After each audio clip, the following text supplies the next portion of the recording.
حضرت صلی اللہ علیہ وآلہ وسلم پر وحی کا ابتدائی دور اچھے سچے پاکیزہ خوابوں سے شروع ہوا۔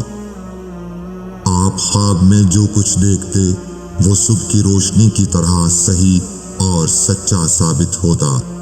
پھر من جانب قدرت آپ تنہائی پسند ہو گئے اور آپ نے غار حرا میں خلوت نشینی اختیار فرمائی اور کئی دن اور رات وہاں مسلسل عبادت اور یاد الہی و ذکر میں مشغول رہنے لگے۔ جب تک گھر آنے کو دل نہ چاہتا توشہ ہمراہ لیے ہوئے وہاں رہتے۔ توشہ ختم ہونے پر ہی اہلیہ محترمہ حضرت خدیجہ رضی اللہ تعالی عنہا کے پاس تشریف لاتے اور کچھ توشہ ہمراہ لے کر پھر وہاں جا کر خلوت گزین ہو جاتے۔ یہی طریقہ جاری رہا یہاں تک کہ آپ پر حق منکشف ہو گیا اور آپ غار حرا ہی میں قیام پذیر تھے کہ اچانک حضرت جبرائیل علیہ السلام آپ کے پاس حاضر ہوئے اور کہنے لگے کہ اے محمد پڑھو۔ آپ فرماتے ہیں کہ میں نے کہا کہ میں پڑھنا نہیں جانتا۔ آپ صلی اللہ علیہ وسلم فرماتے ہیں کہ فرشتے نے مجھے پکڑ کر اتنے زور سے بھینچا کہ میری طاقت جواب دے گئی۔ پھر مجھے چھوڑ کر کہا پڑھو۔ میں نے پھر وہی جواب دیا کہ میں پڑھا ہوا نہیں ہوں۔ اس فرشتے نے مجھ کو نہایت ہی زور سے بھینچا کہ مجھ کو سخت تکلیف محسوس ہوئی۔ پھر اس نے کہا کہ پڑھ۔ میں نے کہا میں پڑھا ہوا نہیں ہوں۔ فرشتے نے تیسری بار مجھ کو پکڑا اور تیسری مرتبہ پھر مجھ کو بھینچا۔ پھر مجھے چھوڑ دیا اور کہنے لگا کہ پڑھو اپنے رب کے نام کی مدد سے جس نے پیدا کیا اور انسان کو خون کی پھٹکی سے بنایا۔ پڑھو اور آپ کا رب بہت ہی مہربانیاں کرنے والا ہے۔ بس یہی آیتیں آپ حضرت جبرائیل علیہ السلام سے سن کر اس حال میں غار حرا سے واپس ہوئے کہ آپ کا دل اس انوکھے واقعے سے کانپ رہا تھا۔ آپ حضرت خدیجہ کے ہاں تشریف لائے اور فرمایا کہ مجھے کمبل اوڑھا دو، مجھے کمبل اوڑھا دو۔ لوگوں نے آپ کو کمبل اوڑھا دیا۔ جب آپ کا ڈر جاتا رہا تو آپ نے اپنی زوجہ محترمہ حضرت خدیجہ رضی اللہ تعالی عنہا کو تفصیل کے ساتھ یہ واقعہ سنایا اور فرمانے لگے کہ مجھ کو اب اپنی جان کا خوف ہو گیا ہے۔ آپ کی اہلیہ محترمہ حضرت خدیجہ رضی اللہ تعالی عنہا نے آپ کی ڈھارس بندھائی اور کہا کہ آپ کا خیال صحیح نہیں ہے۔ اللہ کی قسم آپ کو اللہ کبھی رسوا نہیں کرے گا۔ آپ تو اخلاق فاضلہ کے مالک ہیں۔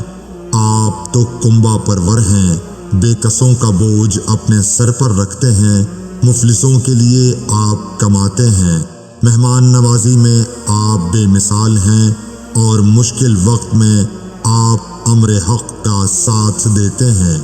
ایسے اوصاف حسنہ والا انسان یوں بے وقت ذلت و خواری کی موت نہیں پا سکتا۔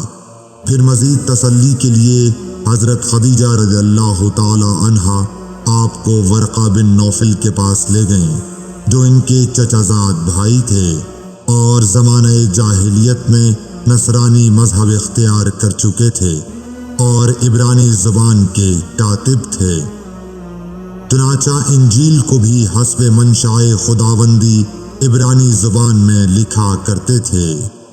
انجیل سریانی زبان میں نازل ہوئی تھی، پھر اس کا ترجمہ عبرانی زبان میں ہوا۔ ورقہ اسی کو لکھتے تھے۔ وہ بہت بوڑھے ہو گئے تھے، یہاں تک کہ ان کی بینائی بھی رخصت ہو چکی تھی۔ حضرت خدیجہ رضی اللہ تعالی عنہا نے ان کے سامنے آپ کے حالات بیان کیے اور کہا کہ اے چچا زاد بھائی، اپنے بھتیجے محمد صلی اللہ علیہ وسلم کی زبانی ذرا ان کی کیفیت سن لیجئے۔ وہ بولے کہ بھتیجے آپ نے جو کچھ دیکھا ہے اس کی تفصیل سناؤ۔ چنانچہ آپ صلی اللہ علیہ وآلہ وسلم نے از اول تا آخر پورا واقعہ سنایا، جسے سن کر ورقہ بے اختیار ہو کر بول اٹھے کہ یہ تو وہی ناموس معزز رازدان فرشتہ ہے جسے اللہ نے حضرت موسیٰ علیہ السلام پر وحی دے کر بھیجا تھا۔ کاش میں آپ کے اس عہد نبوت کے شروع ہونے پر جواں عمر ہوتا، کاش میں اس وقت تک زندہ رہتا جب کہ آپ کی قوم آپ کو اس شہر سے نکال دے گی۔ رسول کریم صلی اللہ علیہ وآلہ وسلم نے یہ سن کر تعجب سے پوچھا کہ کیا وہ لوگ مجھ کو نکال دیں گے، حالانکہ میں تو ان میں صادق و امین و مقبول ہوں؟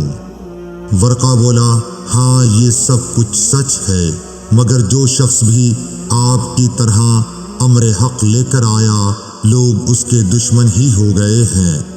اگر مجھے آپ کی نبوت کا وہ زمانہ مل جائے تو میں آپ کی پوری مدد کروں گا، مگر ورقہ کچھ دنوں کے بعد انتقال کر گئے، پھر کچھ عرصے تک وحی کی آمد موقوف رہی۔ صحیح بخاری حدیث نمبر 3۔